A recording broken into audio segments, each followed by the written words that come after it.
All right, the Additional Chief Secretary for Govt of Uttar Pradesh, the real brain behind the Global Investment Summit joins me. Thank you, sir, for joining us on India Today Business Today Group, sir. First question, tell us about the summit, sir. We've been hearing a holistic picture about how many investments, MOUs are happening. Give us a ground picture of the executions that would be happening, sir.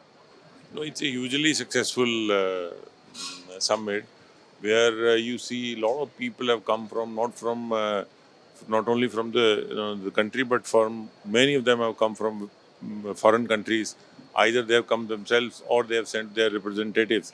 So it's a big buzz which has been created, and it is because of the ecosystem that has been created in the country under the leadership of Honorable Prime Minister Narendra Modi ji, and it is followed down the line by the Uttar Pradesh government led by Honorable Chief Minister Yogi Adityanath ji. That there is an ecosystem, and there is, for last some years there has been a lot of interest in India. People are looking at India's growth story.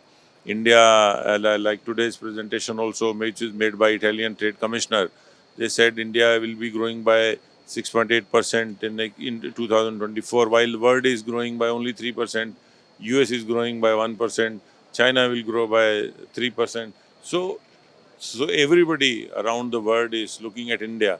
India is a big growth story, and part of it is coming to the states, and because of the better law and order situation and because of the good investor-friendly policies, lot of interest is in Uttar Pradesh also. And yesterday, Honorable Chief Minister announced that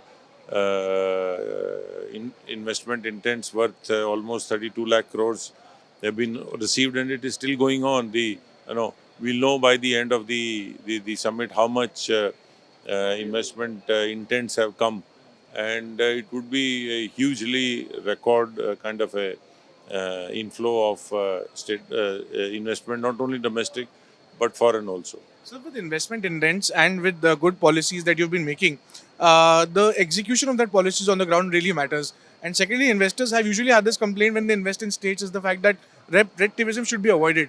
So, you being one of the senior most bureaucrats in the states, sir, how would you ensure that the investors don't really face red tapeism? Any steps to ease that troubles with that businesses usually face? No, this is usual what you media people are unnecessarily you will project, because today in the current session also there were two industrialists who had set up plants in UP. They vouched for the fast progress. They vouched for the efficient bureaucracy, and we have now online system called Nivesh Mitra. Nivesh Mitra is country's best system online, where you apply for a plot online, you will get the reply, you will get the plot, you will get the information. And then now there is another online portal called Nivesh Sarthi, which also is online. It will help you, it handhold you during your transition to set up an industry. And similarly, we have now an online incentive management system. If you are eligible for a capital subsidy, if you are eligible for any other incentive, you apply online, you will get it. So the huge response is because of the ecosystem. That's what I'm telling you. You see, it's because of the ecosystem that has been created that people now believe that yes, bureaucracy is delivering, and we will have no issue on that. Surely, sir. Last question, sir. With the policies that you have made with respect to the tourism policy, the food policy, the investors are really happy with that. I spoke to a couple of investors yesterday itself, and they were very happy. So, what all further policies can we expect in the pipeline to further ease of doing business? Can you name some things that can you tell our viewers about? There are around 25 sectoral policies. The first time that this government has come out with the sectoral policies. There is a civil aviation policy, there is an MSME policy, there is, now we are coming up with a sports policy also, investment in sports sector, and there is infrastructure policy, there is a, integrated township policy, there is food processing policy, there is excise policy. So there are 25 sectoral policies which are like tourism, and which are like other policies, and there is one umbrella policy called industrial policy and industrial and employment generation policy.